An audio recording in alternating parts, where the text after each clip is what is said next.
English grammar এটা একটা প্রজেক্টটা দেওয়া হয়েছে ক্লাস 3, 4, 5, 6, 7, 8 এর জন্য এবং এটা তৈরি করেছে যে প্রজেক্টটা আমরা দেখাচ্ছি সেটা হচ্ছে সুহানা সুলতানার প্রজেক্ট। আর প্রজেক্টটা আলামিন নলেজ সার্কেল মিশনের জন্য তৈরি হয়েছে।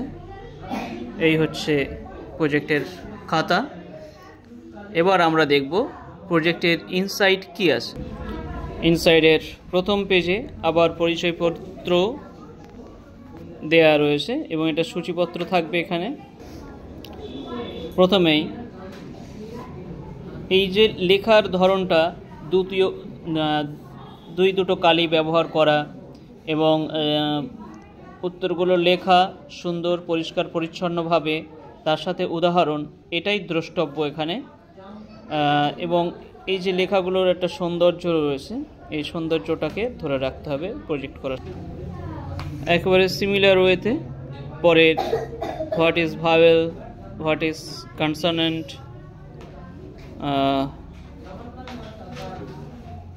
How many parts are there in a sentence, তো এগুলো সুন্দরভাবে পরপর ইলাস্ট্রেট করেছে। পরের পাতায় what is subject, what is object, what is parts of speech, এগুলো সব। মোর ইম্পর্টেন্টলি যেটা আছে how many parts of speeches are there, এরপর লিখেছে নাউন কাকে বলে, তার সাথে তার উদাহরণ, প্রোনাউন তার উদাহরণ এবং অ্যাডজেক্টিভ। পরপর প্রত্যেকটা পার্টস অফ স্পিচের সংজ্ঞা তার সাথে উদাহরণ লিখে সেটা বুঝে নিয়েছে। তাহলে সংজ্ঞার সাথে উদাহরণ কিন্তু খুব ইম্পর্টেন্ট।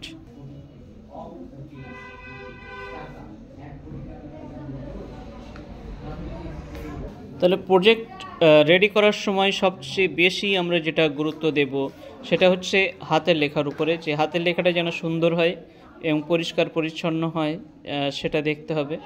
এবং তারপর দেখে যখন ভক্তি আসবে লেখার প্রতি, তখনই কিন্তু টিচার যাবেন ইনসাইডে পড়তে যে কি আছে দেখি বাচ্চাটা কি লিখেছে, কারণ ওই হাতের লেখাগুলোই কিন্তু পড়তে টেনে নিয়ে যাবে।